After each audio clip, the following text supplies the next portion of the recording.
Okay. Who have we got in here? We've got Mildred from the UK, Mega from India, Abira, Shinan. Abira is taking the test on the 5th of December, so that's good. You've got a fair bit of time to prepare, which is great. Okay, that's working there. All right, cool. I can now start sharing my screen.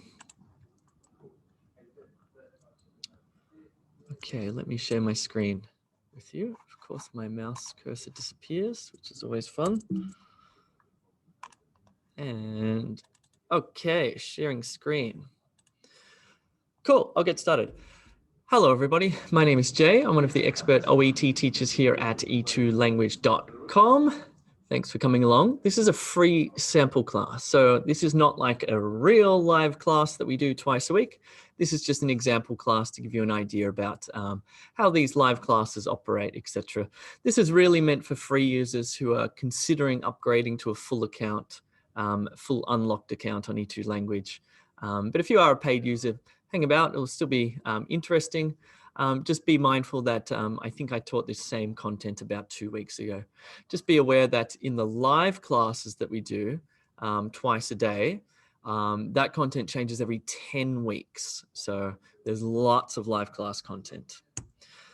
Okay, so what's coming up this week on E2 Language? Well, I think how the schedule goes is listening twice a day on Monday. Tuesday is reading twice a day. Wednesday is speaking twice a day. Thursday, there's writing for nurses, writing for doctors. Friday, there's writing for doctors, writing for nurses in different times. So you'll be able to find a time that's convenient for you. The time is the time of the classes are 7 a.m. Melbourne time and 7 p.m. Melbourne time. So if you're in the USA or the UK or India, you will be able to find a time that will be convenient for at least one of those classes, which will be helpful. There's also a workshop that happens every Friday on a different topic, usually speaking or writing, because they tend to be the most challenging topics for people. And so I teach those Friday classes. Cool, so 2 to 3 classes per day, 5 days per week. That's what's happening in October for OET preparation on e2language.com. Let's get started though. We're going to have a look at the reading section today. We're going to have a quick look at reading part A, B, and C. We're not going to do full length tests. We're just going to have a little sort of bit of an introduction to what happens with this part of the test if you're not yet familiar with it. And we'll do a little bit of practice, okay? So let's have a look at reading part A first. We're going to look at the task, what it is you actually have to do in reading part A on test A. We'll look at the method, the best approach for this particular task on test A, and then we'll put that method into practice. We'll apply that method with a few questions, okay? So let's go through this first and let's understand what reading part A is all about.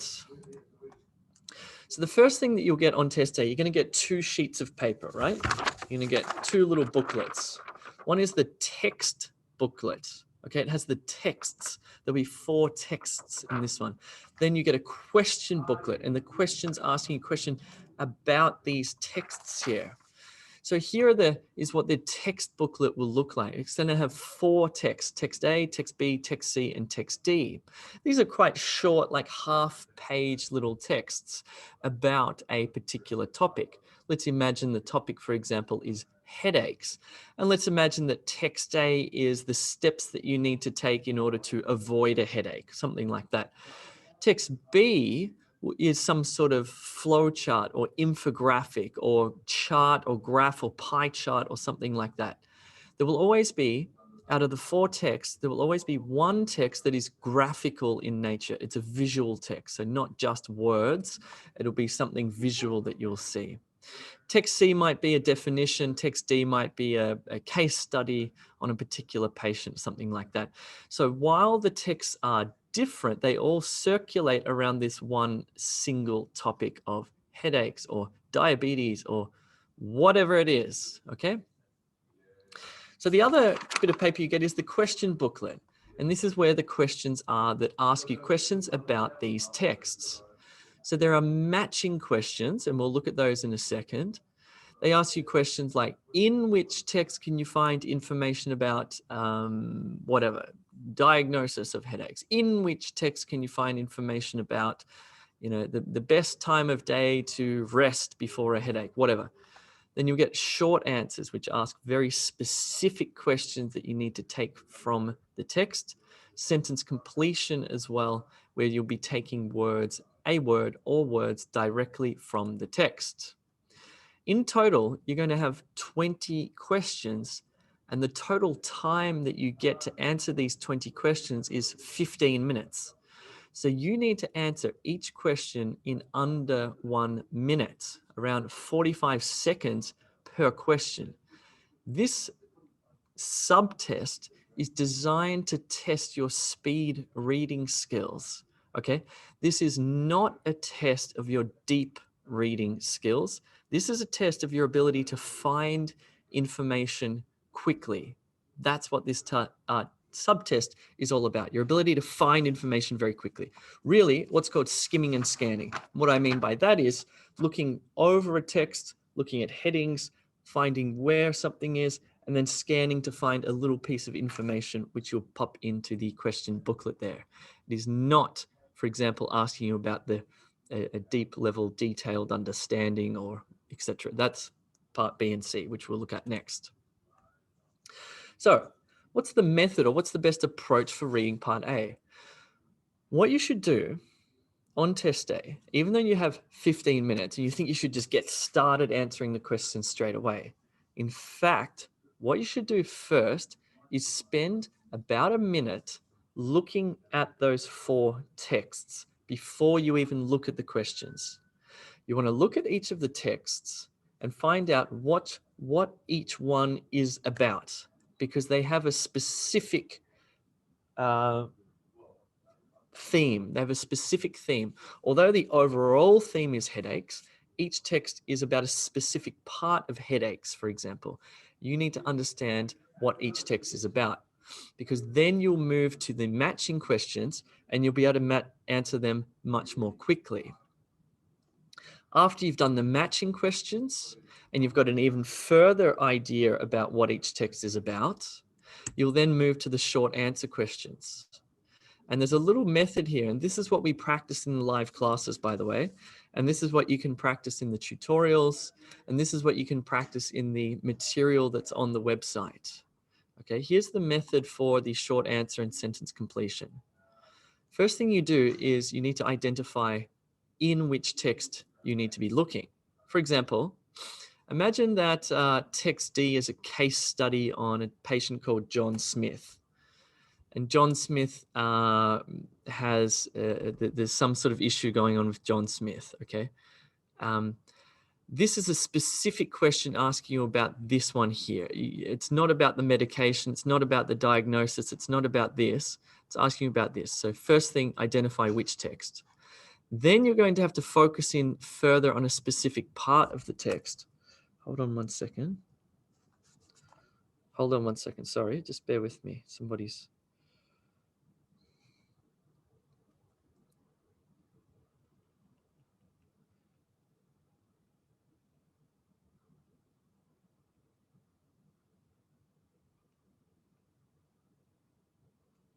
All right, sorry. You'll identify the text, then you'll locate the specific area of the text, then you're going to read very carefully. And the key here is this: for the short answer and sentence completion questions, you have to take the word or phrase directly from the text. Okay, that is, you do not change anything from here. You do not transform it. If it says whatever, let's imagine a phrase. The phrase says pillows, plural, and you write pillow, it'll be considered wrong. If the phrase says 10 milligrams and you write, the phrase says 10 mg and you write 10 milligrams, it'll be considered wrong. You need to take it exactly and not change it in order to fill the gap here. Okay, keep that in mind. Cool, let's do a little bit of practice now. So I want you to scan this. I'm going to give you 15 seconds to get an idea about what this is about. Pay attention to Well, this one doesn't really have headings. Pay attention to keywords in 15 seconds. What is this text? We're looking at iron deficiencies as the broad topic. What is this text about?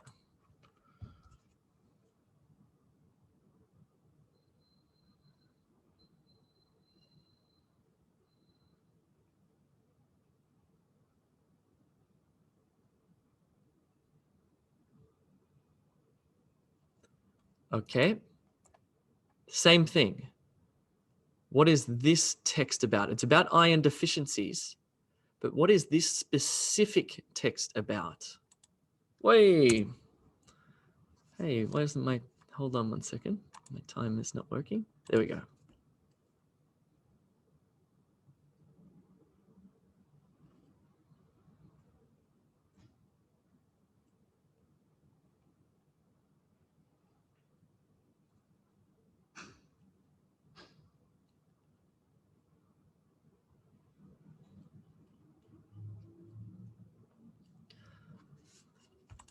Okay, now let's do some questions. So let's answer question 1 and question 2.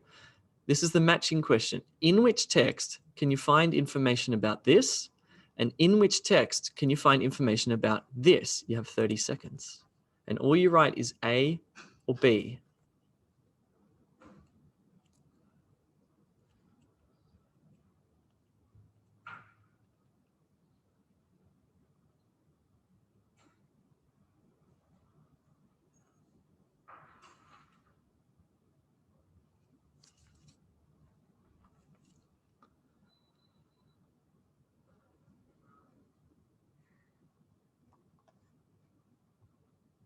Okay, how did you go there? In which text did you find information about diagnosing iron deficiency? And in which text, A or B, did you find information about common causes of iron deficiency in children? That is very straightforward. Hopefully you got both of those correct. Now let's do the short answer one. This time it's going to be a bit more complex. This time you're going to be finding a specific word or a specific phrase from one of the texts. The first thing you need to do is identify which text you're going to read carefully in. Then read carefully, find the specific word or phrase to answer this question.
Okay, we're now going to do some short answer questions.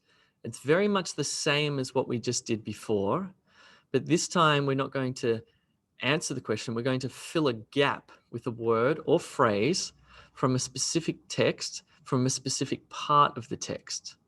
For example, look here, pediatricians. Which text are we going to be reading in, A or B? And then look closely at it. How are we going to fill this gap? Provide up to something of iron orally per day. Perhaps we're looking for some sort of number. I'm going to give you a little bit of a hint there.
All right, so I went through that pretty quickly.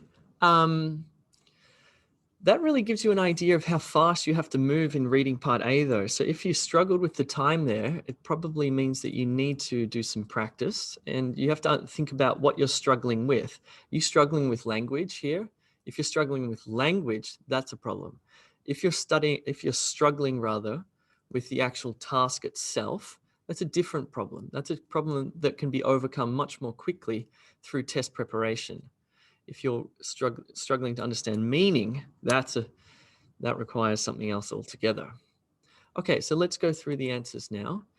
So let me disappear. In which text can you find information about how you might diagnose iron deficiency? Well, the answer for number 1 is A. This is all about diagnosis of iron deficiency, right? Now, just bear in mind, I've made this easier for you because on test A, you get not 2, but 1, 2, 3, 4 texts that you have to deal with. Okay, so this is a much simplified version that we're doing. And number 2, in which text can you find information about common causes of iron deficiency in children? Well, that was very simple because this one came from the heading. It's about infants and children. So the answer to question 1 is A. The answer to question 2 is B. What about number 3? What type of protocols should be adhered to when increasing children's iron? Well, we're not looking in text A, we're looking in text B, and we need to use some keywords. Maybe the keyword is protocol.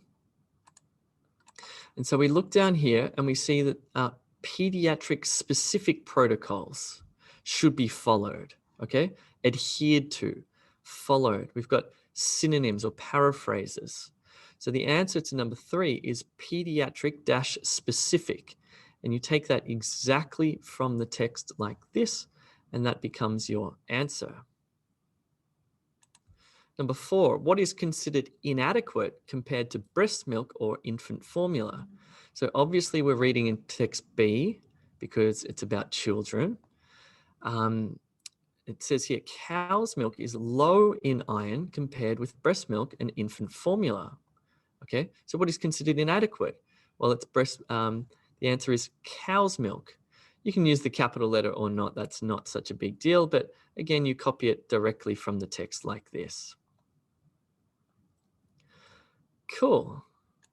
Let's do the gap fill one now. I'm sure people got this wrong because this is a trick question that you should be careful of. First of all, pediatrician. So we know we're reading text B. Pediatricians typically provide up to something of elemental iron orally per day. Now, would you say up to 3 to 6 milligrams? No. You would say up to 6 milligrams, correct? You would not include the 3-2 because that doesn't make sense. Because this little phrase here has cancelled out the 3-2. And so all you need for the answer is the 6 milligrams / kg. Just be careful of things like that on test day, okay? So you might think that you're taking the entire phrase. Just read the question carefully. When you put the answer in, does it make sense? If you put the 3 to 6 milligrams in the answer here, it doesn't make sense because you wouldn't say up to 3 to 6 milligrams, right? So therefore, you just need the second part of that phrase. Anyway, good to make mistakes while preparing, not on test day. Number 6, referring a patient with low iron to a something is frequently needed. So we're probably looking for a profession here, a profession. The answer is gastroenterologist. Now let's read carefully. Referring a patient with low iron to someone is frequently needed. It says here, identifying the cause of iron deficiency is crucial. Referral to a gastroenterologist is often required, frequently needed. There's your paraphrase. Maybe you wrote specialist pediatrician, but have a look. Referring a patient with low iron to a something is frequently needed. Here it says, if oral iron is ineffective or not tolerated, then consider other causes of anemia, referral to a specialist pediatrician, and use of IV iron. This is, yes, this is a profession, but no, it doesn't fit here. So that was another sort of trick question. Just pop into the chat what score you got out of 6 there. What's your score out of 6? for those 6 questions we just did? Nice, Zara. Zara got 6. 6, 4, 4, 3, 6, 5, 5, 5, 4. Cool. Not bad. 5. Not bad. You probably got stuck on those trick questions, but just be mindful of those. Cool. Let's push on. One thing I want to tell you is that if you are a free user of E2 language, and if you haven't taken OET before, and maybe you've got the OET booked for next month or the month after or whenever, the best possible way to start your preparation is to take our mini mock test with feedback. The reason is it's going to give you a very good idea of the difficulty level of the OET test. It's going to simulate the OET test so you know actually what the OET test is about and how it feels. It's a great idea to do it on the computer at home. Don't just go and take the OET. That's a very expensive way to do a test, right? The good thing about this, though, is it's going to give you feedback. It's going to give you lots of feedback on individual subtests, listening A, listening B, listening C, etc., which if you get your feedback from the actual OET, it won't. With this test, you'll submit a piece of writing, a letter. It'll actually be marked by our assessors and sent back to you with feedback. And you'll also take a one-on-one speaking mock test against which our teacher will give you feedback. So it's a terrific way to start your preparation, okay?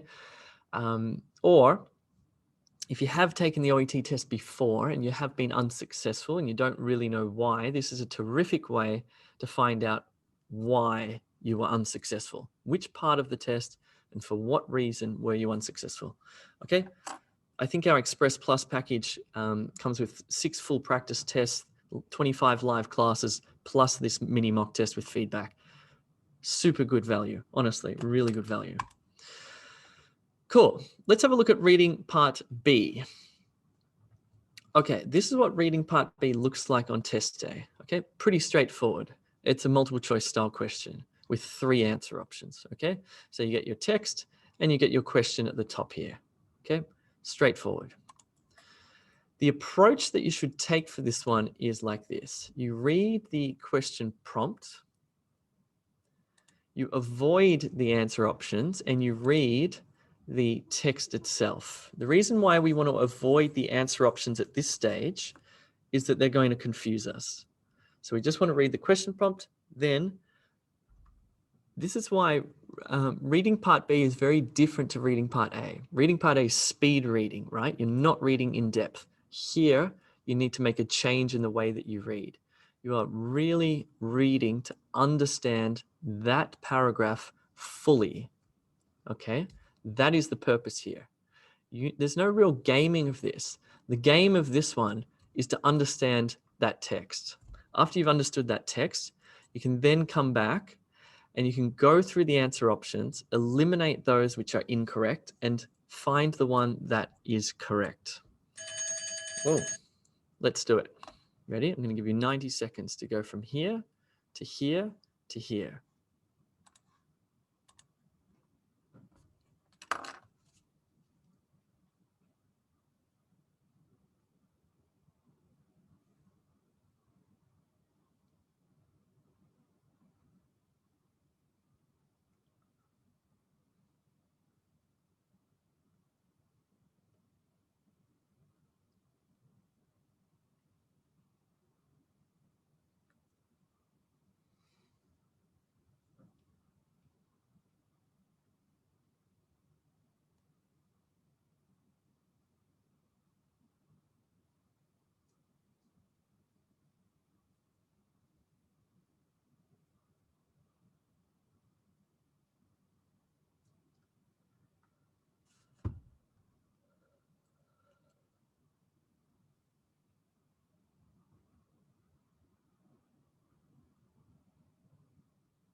Mira's got a question here, which is, can you underline keywords while scanning text in BC? Yes, the answer is yes. You can use your pen during the reading test if you need to underline something. Yeah, and Sinan's got a question here, which is, Sinan's spending about 2 or 3 minutes on each of the reading part Bs. That's probably too much time. Just for your interest, reading part B and reading part C come together. You get reading part A first. Okay, so you do your reading part A, 15 minutes. Then you have to give back the question booklet and the text back to the examiner, the invigilator. Then you'll get reading part B and C together, and you do both of those in 45 minutes. So there are 6 reading part B questions, and there are 16 reading part C questions. So really, with regard to time management, reading part B, you should be spending about 90 seconds, 2 minutes max, on each reading part B question. Then you'll have enough time to complete reading part C, which requires quite significant in-depth reading. Cool, I just gave you 90 seconds then, so hopefully that was enough time for you. Okay, let's go through the answers here. Let's eliminate or read it carefully. So, negative effects from prescription drugs are often avoidable in young people. Here it says something about adverse effects are thought to be preventable in almost 90% of cases in the elderly. Negative effects from prescription drugs are often avoidable in young people. Does it say the same thing? Yes or no? Adverse effects are thought to be preventable in almost 90% of cases in the elderly. Well, it just doesn't say that. It says something similar, but it's not saying that, right? And this is the process that you have to go through. It's a process of asking yourself, is this saying the same thing? Or is this saying something different? Okay, if it says the same thing, that's great, because that's the answer. If it's saying something different, it might be conflicting, it might be lacking information, it just might not say it at all. So let's leave A. I don't like A. Let's try this one. Negative effects from prescription drugs are often unpredictable in the elderly. So the negative effects from prescription drugs are unpredictable in the elderly. In the elderly, there are a number of common reasons for adverse drug effects. Are they unpredictable? There are a number of common reasons. I don't like it. It's not really saying the same thing. I suppose, oh, I changed it there, but not there. Did I change it here? Hold on. Damn. Okay, anyway. Anyway, let's just do this one. This one actually said lack of communication. My fault. I forgot to change it on this slide. Imagine this one said caused by lack of communication. Okay. Negative effects from prescription drugs are often caused by lack of communication. Negative effects from prescription drugs are often caused by lack of communication. Many of these reasons about negative effects, involve inadequate communication with patients. So here we can see that this and this cohere. They're saying the same thing, but in different words, okay? So therefore, you would choose C. And my apologies, I screwed this one up a little bit for you, but hopefully you can see from this answer that how A and B are conflicting, or they're just not right, there's something wrong, whereas C is basically saying the same thing in different words. Therefore, the answer is C, and that's how you'll work through these reading part B questions, okay? Note to self, I have to change that one. All right. Cool. Just for a reminder, if you want more practice like this, live class practice with the teacher who will take you through the methods and take you through the answers, as well as some skill building, warm-ups, Q&A about the specific tasks, then join our live classes that happen twice a day, 5 days a week, Monday to Friday. They're excellent, honestly, and there's lots of practice questions for you to do. Okay, let's have a look at reading part C. So reading part B, you got the 6 separate texts on different topics. Then you move on to reading part C. And how reading part C works is that you're going to have 2 reading texts, okay? So let's just focus on the first one. It's about headaches or whatever. It's about diabetes. Doesn't matter. There's some theme about this, and it's a longer text. It'll have about 7 or 8 paragraphs, okay, all on the one theme. Then you're going to have 8 questions on this text that's about, I think it's about 800 words long. So it's long. And it's a multiple choice type question. And it will tell you in which paragraph to read. It'll say in paragraph 1, blah, blah, blah, blah, blah, A, B, C, or D. And this is paragraph 1. So you know where to read, which is very helpful. In paragraph 2, blah, blah, blah, blah, blah. So you move to paragraph 2 and you'll be reading, going through the text like this, okay? And again, reading part C is unlike reading part A. It is like reading part B. That is, it's about detailed reading. It's about understanding, comprehending what's in the text fully.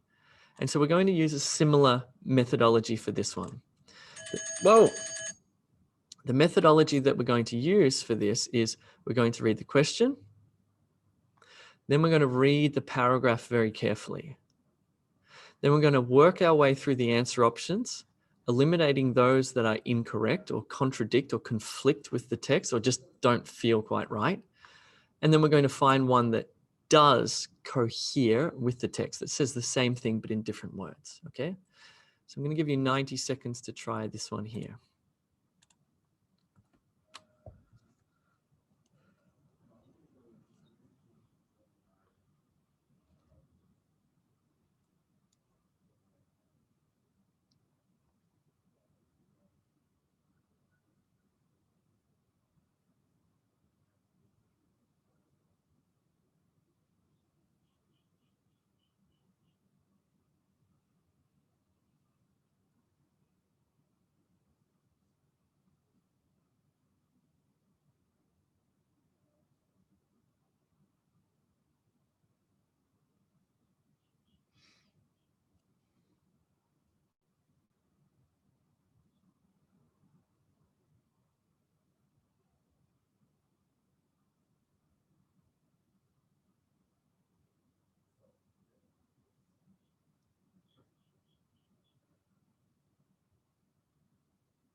I'm just going to give you another minute to do this one. Okay, so let's go back. I'm just going to give you 1 minute to do this.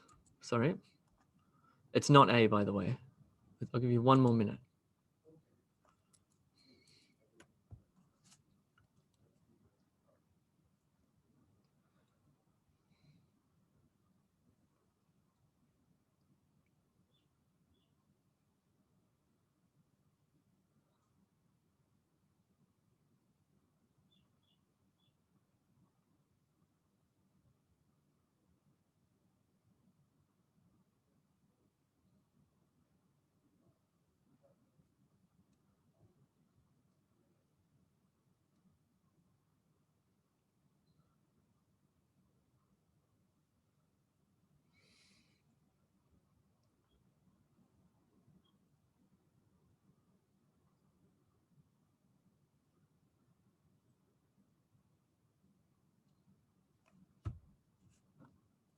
All right, let's go through again. Let's go through and we'll try number A for number A. Let's try A first. So first of all, what point does the writer make about the treatment of depression? So when you read this, when you first read this without looking at the answer options, you're really reading this thinking about treatment of depression. What's she saying about treatment of depression? What's she saying about treatment of depression? You read it very carefully, keeping the idea of treatment of depression in mind. So here it says 75% of depression sufferers visit their GP for treatment. Here it says only 35% of people with a mental health problem had a mental health consultation during the previous 12 months. 3/4 of those seeking help, so 3/4 of 35% saw a GP. So this is wrong, right? This is wrong. This contradicts. This does not say the same thing. In fact, this is just incorrect. That's a misreading. That's not right. So we're going to leave that one. We're going to go to B. GPs struggle to meet the needs of patients with depression. 3/4 of those seeking help saw a GP. Those patients, those people with depression, right? 3/4 of those seeking help saw a GP. In the 2015-16 follow-up survey, not much had changed. Again, there was evidence of substantial unmet need. Okay, unmet need of who? Well, the patient or the person with depression. There's unmet need there. So GPs struggle to meet the needs of patients with depression? No, that's a misreading. It doesn't say that. That's not what this says, okay? So this is what you're doing. You're going through and well, what the incorrect answer options are plausible misreadings of the text. That is, imagine somebody's reading this text, right? And they've misinterpreted it. They've misread it. And then they've said this. Okay, so that's basically how we create these questions. We find a part of the text, we misinterpret it, and then we write that as one of the answer options that is wrong. Because it's sort of, there's something there, but it's not right. Okay, and that's how we make these incorrect answer options. So that's what you're doing. You're finding faulty readings. Okay, and then you're going, that's not right. Let's try C. Treatment for depression takes an average of 11.7 days a month. Well, it says those affected with depression reported a mean of 11.7 disability days when they were completely unable to carry out or had to cut down on their usual activities owing to their health in the previous 4 months. Treatment for depression takes an average. No, that's wrong, right? That does not say the same thing. It's a misreading. It's an incorrect interpretation. It's a misinterpretation. Therefore, we're left with this one here. Let's try this. Most people with depression symptoms never receive help. Only 35% of people with a mental health problem had a mental health consultation during the previous 12 months. Most people with depression symptoms never receive help. This correlates, this coheres, this says the same thing, okay? It's not contradictory. It's not a misinterpretation. This is a correct interpretation. It's just a little part of the paragraph, but that's correct. Can you see that? Therefore, we're going to choose D, and then we're going to move to the next question and do the same thing. Just for my interest, who got D there? Just put a smiley face into the chat if you got D as the answer. Who got D?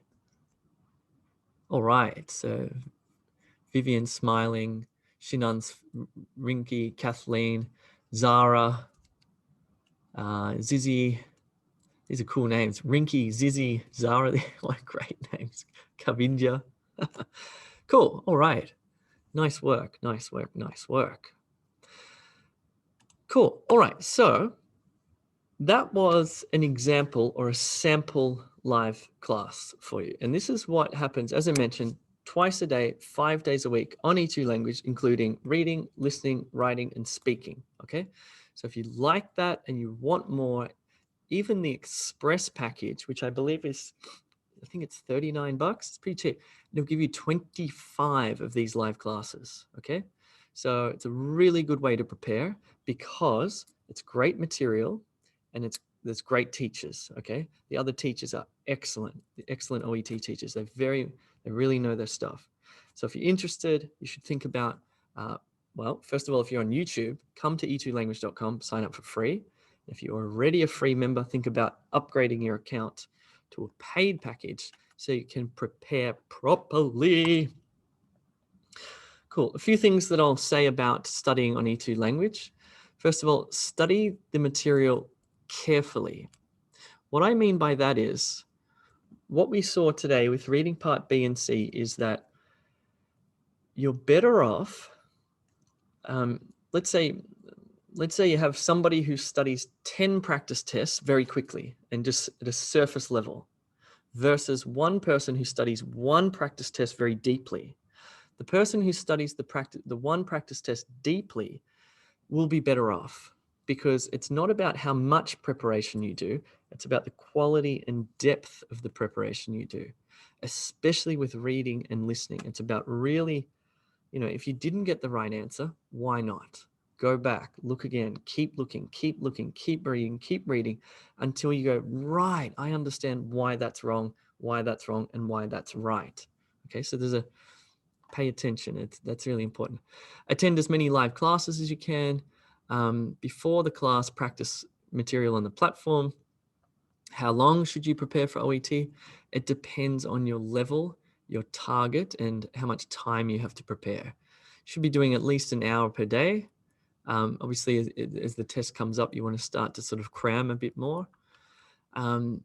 If your English level is already very good, that is, maybe you're a native speaker or you're a near native speaker or whatever, you should spend about a month or learning the approaches for the test, the methods. Of course, there are 3 listening tests. There are 3 reading subtests. There's the writing, which is complicated. Then there's the speaking. There's a lot to learn. Anyway, the mini mock test will help you out if you haven't taken the OET test before. Cool. Let's just do a quick little Q&A. If you have any questions, pop them into the chat.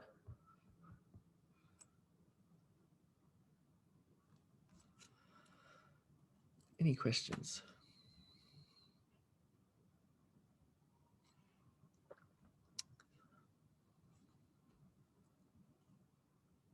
Nope. Okay, here we go. Shinan. What is your advice to me that is required in order to strengthen my ability in fast, comprehensive reading? As you know, Part B reading subtest requires that.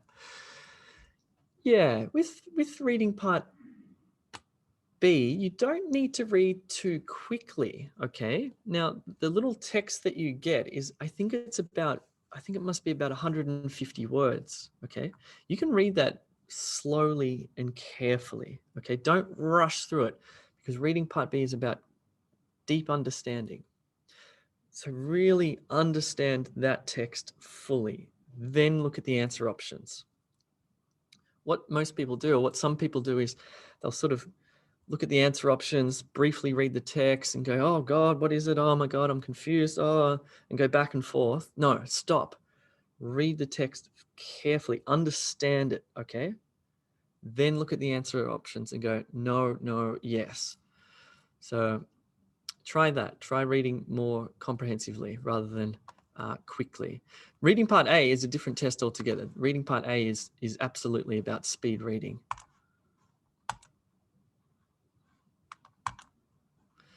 Okay. Okay. Oh, so Blanche has issues with listening Part B and C. I highly recommend our listening live classes for that. Really, it is practice. Can you please share tips for reading Part C? Cool, I just did, so hopefully that was adequate.